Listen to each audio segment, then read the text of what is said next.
Hoy con Guillermo Morón, historiador, escritor, novelista, docente, con quien conversaremos sobre el caudillismo y el siglo XX venezolano. Doctor Morón, traerlo nada más para hablar de caudillismo es un compromiso, o del siglo XX venezolano, porque con usted se puede hablar en general de cultura universal, de historia, de muchísimos temas. Pero bueno, vamos a escoger uno de esos pequeñísimos temas que usted ha trabajado a lo largo de toda su vida como el gran historiador universal que es. Toda historia es importante, toda historia es grande, menos la historia universal, que es ya otra cosa. ¿Cuál es el oficio del historiador?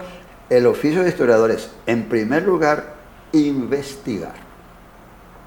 Investigar en el sitio la documentación viva o la documentación escrita o la documentación oral. El historiador tiene que conocer muy bien el territorio, la cultura, el idioma al cual se va a referir.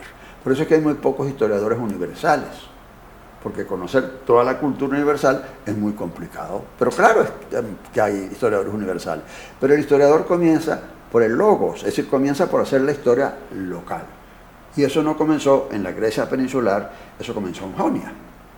De modo que la palabra logos lo que significa es tratado, porque la primera historiografía, digamos del siglo IV antes de Cristo, en Jonia, es decir, en la Grecia asiática, comenzó porque los historiadores escribieron la historia de su ciudad, la historia de su pueblo, y a eso se le llamó logos.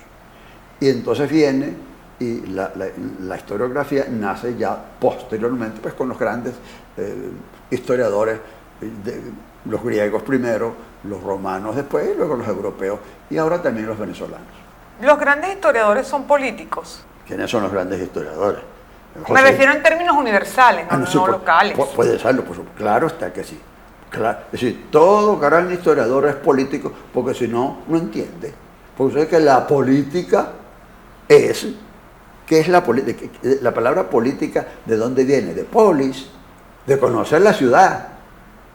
Es decir, de conocer la ciudad, de conocer el Estado, de conocer el país, de conocer la República. Claro que sí. Lo primero que hay que conocer es la historia política. Y después de la historia política viene la historia económica, o viene la historia cultural, o viene la historia social. Pero lo primero es la polis. Lo primero es conocer la historia de la ciudad. Lo primero es conocer la historia de la República. Lo primero es conocer la historia política. Por eso los historiadores resultan siempre incómodos a los políticos, a los gobiernos. A veces en todas las épocas, me refiero, y en todos los países. En principio sí. ¿Por qué? Bueno, porque un historiador tiene la obligación de decir la verdad, no importa con quién choca. Don Guillermo, toda crisis es una oportunidad y toda crisis genera necesariamente una transformación, un cambio, sin calificar ese cambio. La primera gran crisis de la Venezuela del siglo XX fue en 1903 para algunos historiadores con la Revolución Restauradora. Y justamente de esa Venezuela que comienza, esa Venezuela en la que pareciera que hay una crisis de caudillismo y en la que después agarra fuerza permanentemente o por un largo tiempo Gómez, ¿cómo irá? Vamos a ver, yo no entiendo que la transición que hubo entre los caudillos del siglo XIX y los dos primeros caudillos del siglo XX fue una transición, fue una continuidad. Pues sucede que Venezuela vivió siempre dirigida por caudillos desde Simón Bolívar. Por supuesto que también hubo caudillos en los siglos XVI, XVII y XVIII, pero esa es otra cosa, ¿no? Nos estamos refiriendo ya a la Venezuela convertida en república a partir del 5 de julio de 1811, ¿no? De modo que el primer gran caudillo que tuvo Venezuela, heredero de los caudillos del siglo XVI, fue Simón Bolívar. Porque Venezuela es heredera de España. Y España siempre tuvo caudillos. Desde el Miocid, que la gente del siglo XIX, especialmente la generación del 98, llamaron al Miocid a ver si regresaba el Miocid a componer la España de entonces, ¿no? De modo que siempre ha habido caudillos. La palabra caudillo es una palabra antigua de la lengua castellana, que lo que significa es dirigente, caudillo, el que acaudilla, el que lleva a la gente. En consecuencia, hemos tenido caudillos siempre desde el siglo XVI.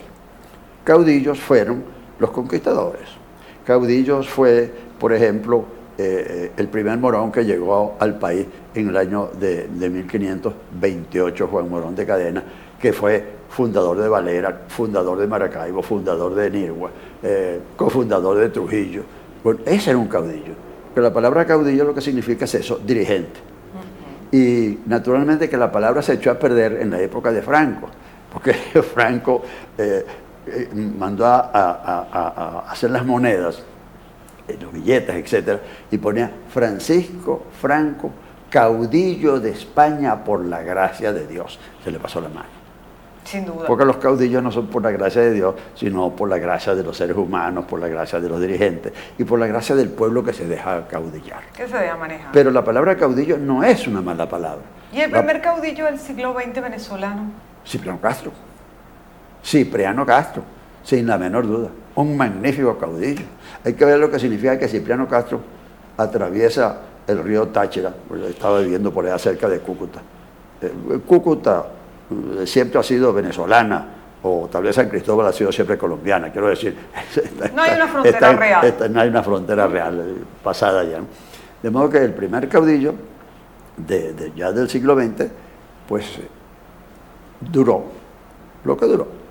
Esos primeros años que pasan entre Castro y después Gómez, es de una Venezuela rural, de una Venezuela pobre, de una Venezuela donde la iglesia fue en el siglo anterior duramente atacada por Guzmán Blanco, donde no hay una organización o estructura empresarial, digamos, sólida, donde pareciera que lo único que hay estructurado realmente es el ejército. Bueno, es que Venezuela siempre fue pobre, desde el punto de vista de los recursos, porque nosotros vivimos siempre de la agricultura. Vivimos en el siglo XIX, vivimos de dos cosas, de la agricultura y de la ganadería. Y por supuesto que en la época de Castro y de Gómez, todavía éramos un país rural. Y vivíamos de la agricultura y de la ganadería. ¿Por qué? Porque el petróleo aparece en 1914. Y cuando aparece pues el petróleo es cuando comienza realmente la transformación de la Venezuela, que en 1936 yo ya estaba vivo, tenía yo 10 años, y en 1936 que se hizo el primer censo en la época de Eleazar López Contreras, el primer censo arrojó en 2 millones de kilómetros cuadrados, 2 millones de kilómetros cuadrados que teníamos en 1936, éramos 3,5 millones de habitantes, yo ya estaba ahí, tenía 10 años.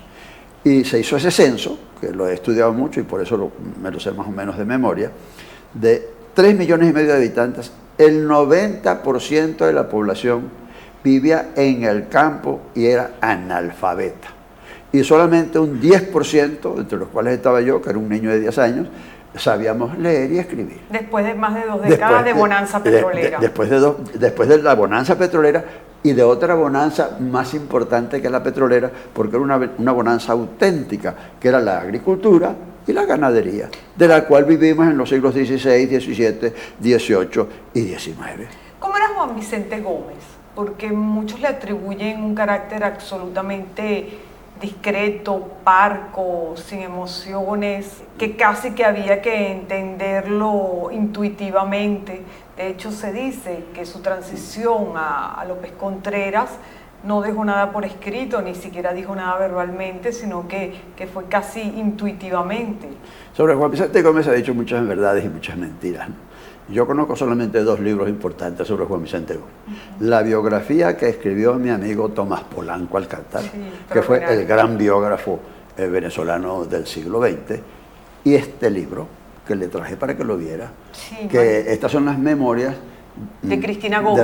De doña Cristina Gómez, que vivió en Maracay hasta hace 4 años, y afortunadamente pues acompañado por un amigo nuestro, se hizo aquí está muy bien reflejado Juan Vicente Gómez. Sí, además porque aquí está no solamente aquí no está el militar, el caudillo, el hombre duro, o el presidente que llamaba a sus enemigos y le decía, o te vas de embajador a París, o te hago ministro, o te meto a la cárcel.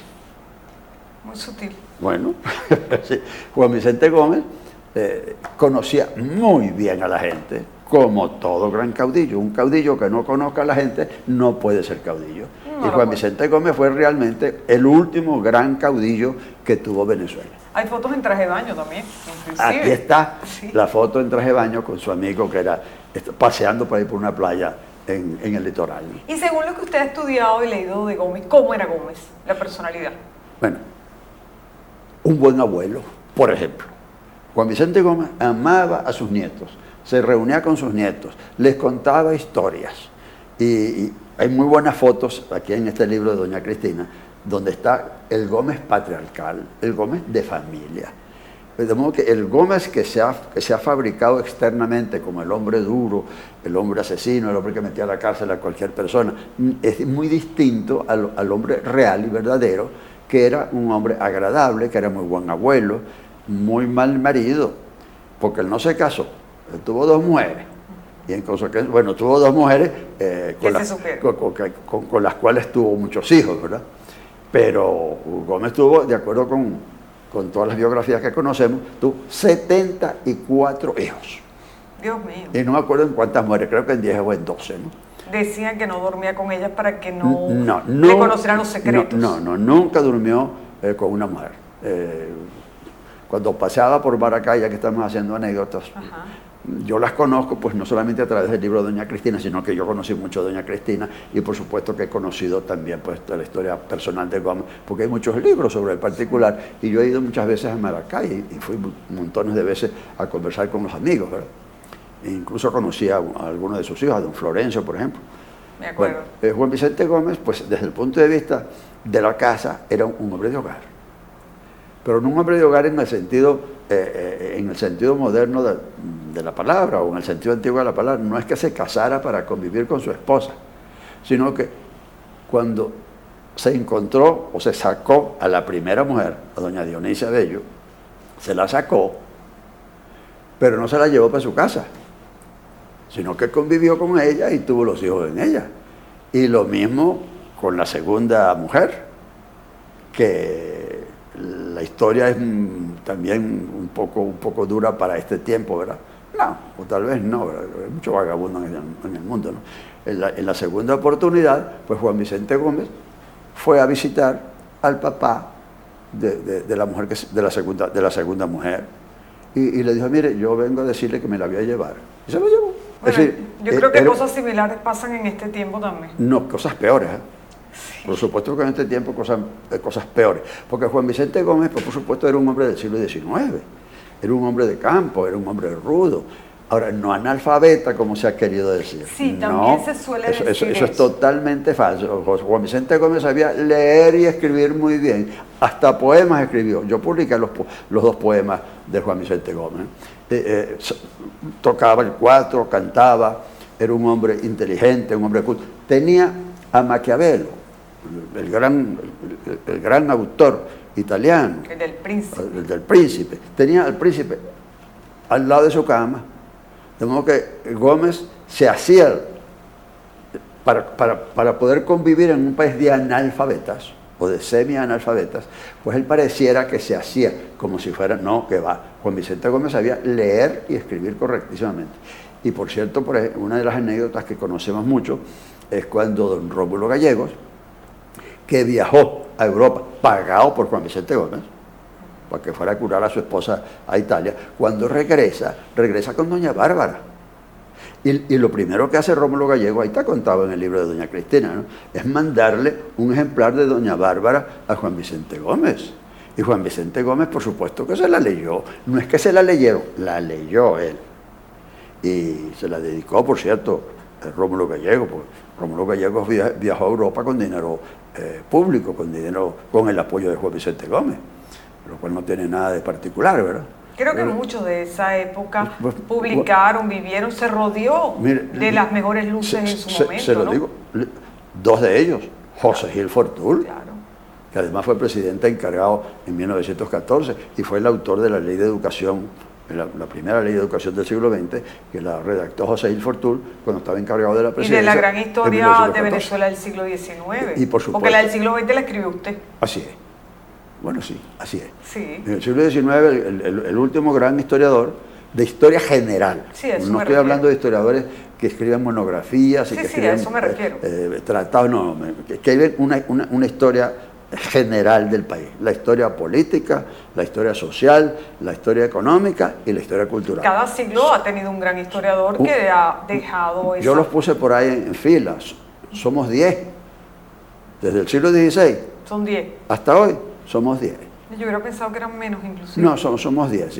Incluso los tengo Contabilizados. No, y escribí unas noticas sobre, como yo publicaba por ahí en la revista Z una notica todas las semanas, gracias a una gran señora llamada Jurate Rosales, una de las mujeres más inteligentes que yo he conocido. Ese Gómez, que era una persona culta, rodeada de las mejores luces de su tiempo, que en el seno familiar era otra persona totalmente diferente a la que se ha registrado por la historia. Por la historia no, por algunos biógrafos, por algunos historiadores, porque las últimas grandes biografías ya, por supuesto la de Tomás Polanco, ya se entiende muy bien que Juan Vicente Gómez no era un animal, que Juan Vicente Gómez era un hombre sumamente inteligente y sumamente hábil. Bueno, ¿Cómo no va a ser inteligente un hombre que dominó al país desde 1908 hasta su muerte en 1935? O sea, claro está que era un hombre sumamente inteligente. Claro. El asunto está en que creyeron siempre que se trataba de un caudillo rudo, campesino,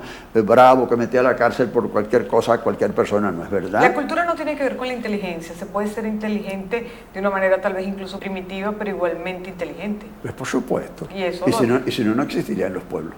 Exactamente. Muy claro, natural. La cultura es la totalidad de lo que conforma a un pueblo, ¿no? Claro. A un determinado pueblo. Nosotros hablamos normalmente de la cultura occidental, especialmente desde la época en que Spengler escribió su gran decadencia del occidente, en los años 40 del siglo pasado. Lo he estado releyendo, por cierto, el otro día, porque todo lo que dijo Spengler en la decadencia de Occidente se está cumpliendo. Si Europa está en decadencia, Estados Unidos está en decadencia, el mundo occidental está en decadencia. Cada vez que allá en Rusia un caballero, cuyo nombre no quiero nombrar, ¿verdad?, dice una mala palabra, tiembla Estados Unidos y tiembla el mundo entero. Sin embargo, Asia está creciendo. Claro, y bueno, y Australia. Exactamente. Y Corea del Sur. Sí, Asia. Por supuesto que la cultura ya no está reducida a lo que fue durante mucho tiempo, que fue la cultura europea. Es decir, el mundo occidental y cristiano, como se llamó en muchas oportunidades en el siglo XIX y en el siglo XX. Porque es que la cultura se ha hecho universal. Y por eso es que hoy entendemos que los chinos estén en expansión. ¿Cuántos miles de chinos o millones de chinos hay ya en Venezuela que no los ven, no? Los chinos están ahorita en todas partes del mundo, porque China tiene 5.000 años de existencia. Y desde luego el mundo, creo yo, va a ocurrir que los chinos van a ser como los fenicios del siglo IV antes de Cristo, que salieron de allá de Tiro y de las ciudaditas esas chiquitas allá y se cogieron todo el Mediterráneo sin disparar una flecha, solamente a punta de negocios, a punta de comercio. Es lo que están haciendo los chinos. Sí, los chinos no están invadiendo a ningún país con las armas en la mano. Los chinos en el siglo pasado, en la segunda mitad del siglo pasado, en 1980, cuando yo estuve en China, ya me contaron que los chinos ya tenían 800.000 negocios en el África. Dice que ya se habían cogido el África. Y cuando el rector de la Universidad de Wuhan, conversé con él después, yo creí que di una conferencia sobre Venezuela y otra sobre América Latina, y yo creí que iba a hablar pues en mi idioma, pero con un traductor. Y entonces el rector me dice, no, esas 40 personas que están ahí hablan castellano mejor que usted. Y en efecto, di mis conferencias en castellano. Bueno, la primera penetración es por la cultura, ¿no? Por el idioma. Por ahí se entra. Y luego por la economía. Y por eso los chinos se expandieron ya por todo el continente americano, están en todos lados. Pero no están disparando armas, los chinos están a punta de negocios. Doctor, ¿y esa transición a la muerte de Gómez, a Eleazar López Contreras, fue López Contreras, que ya era un militar como tal, formado en los tiempos del gomecismo. López Contreras fue el primer presidente de la democracia, el primero que hizo posible esa transición. Pero por supuesto, usted sabe que esa ha sido mi tesis pues, en mi historia de Venezuela, en las biografías que he escrito sobre cada uno de ellos, y esa ha sido mi postura histórica. Por eso se lo pregunto. Pero es porque lo he estudiado muy bien, claro. Documentalmente, y además pues he leído los libros, y yo tengo 88 años y tengo una larga experiencia en la historia del doctor, país. Básicamente es el gran historiador vivo del siglo XX venezolano, bueno, y del XXI. Yo no lo sé, pero sí, me he dedicado a eso, a la historiografía desde muchacho. Por eso le estoy haciendo una pregunta. De modo que sí, y mi tesis, que es la que he expuesto en todos los libros de historia que he publicado, y en las monografías que he escrito, o en las biografías que también he escrito, el fundador de la democracia en Venezuela se llama Eleazar López Contreras. ¿Por qué? Porque es que Eleazar López Contreras, general en jefe, hombre de confianza de Juan Vicente Gómez, sucede a Juan Vicente Gómez, y en lugar de establecer una tiranía o una dictadura, abrió las puertas a la democracia. Porque el fundador de la democracia no es Rómulo Betancourt.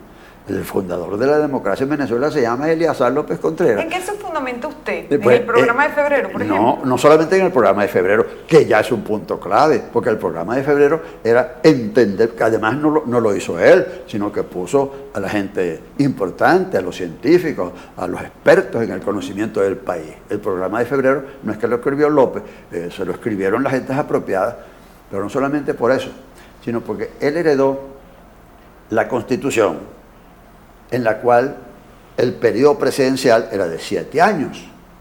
Entonces, ¿qué hizo López Contreras? En primer lugar, se rebajó 2 años. Dijo, no, yo no quiero gobernar 7 años. Y estableció los periodos de 5 años que duraron pues, toda la época de la democracia. Segundo, llegó a Miraflores y se quitó el uniforme y colgó el uniforme y se vistió de civil. Y tercero, hizo un programa de gobierno que comenzó a realizarse en el campo de la educación, en el campo de la salud, en el campo de todo, de la cultura y de la civilización. Realmente la democracia ha sido creada en Venezuela por Eleazar López Contreras. Esa es una de las tesis claves que he sostenido no solamente en la historia general de Venezuela que he publicado, no en esa pequeña historia, sino en la historia general de 5 volúmenes. La última edición de 6 volúmenes. También fue el primero que participó de grandes, no sé si llamarlos mitines o de concentraciones masivas, que se dio un baño de pueblo. Más que eso, ¿verdad? Quien lo hace es su sucesor. Isaías Medina Angarita, porque los primeros grandes mítines ya públicos, y yo recuerdo mucho, creo que en Los Caobos, estaba yo muy joven, pero por supuesto que me acuerdo, uno de los grandes mítines con los cuales comenzó Isaías Medina Angarita a darse a conocer. Ahí comenzaron los mítines. López Contreras no hizo mítines. López Contreras lo que descubrió fue la radio. Entonces, como se había inventado la radio en un momento dado, comenzó a utilizar el medio de comunicación, además de los periódicos, pues comienza a utilizar el medio de comunicación masiva que era la radio. Yo había leído que había ido primero al Táchira, que era su estado, y luego también al Zulia, si mal no recuerdo, y había estado cerca por primera vez de muchísima gente que lo había rodeado. Pero siempre estuvo rodeado. Si es que López Contreras se vino detrás de Juan Vicente Gómez. Y detrás de López Contreras se vinieron un montón de tachirenses, no detrás de Gómez, detrás de Eleazar López Contreras. Por eso Eleazar López Contreras comienza a jugar un papel importante ya con Juan Vicente Gómez. Claro. Juan Vicente Gómez, por supuesto que no solamente lo respetó, sino que lo hizo estudiar, porque se funda la Academia Militar y ya Eleazar López Contreras es un general de estrellas verdaderas, o sea que es un verdadero general. Medina no es el primer presidente militar de verdadera carrera militar, ¿o ya lo era Eleazar López? Ya lo era Eleazar López Contreras, pero Eleazar López Contreras no fue a ninguna escuela militar. El primero que asiste a una escuela militar es desde luego Medina Angarita. Y por eso Medina Angarita es realmente el iniciador de la democracia en Venezuela, propiamente tal, ¿verdad? O el continuador de los primeros pasos que dio Eleazar López. Desde luego, en primer lugar, es el sucesor de Juan Vicente Gómez. E hizo lo mismo, se quitó el uniforme, él no usó nunca el uniforme.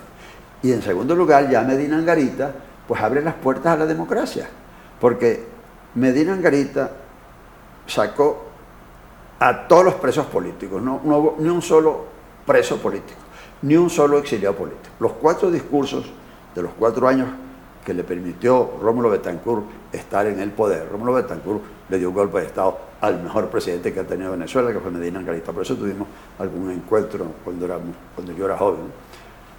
Porque dije, bueno, si es que Medina Angarita fue el fundador de la democracia, el que estableció la democracia, el primero que terminaba sus discursos anuales en el Congreso diciendo, por mi culpa, ninguna novia llora la ausencia de su novia.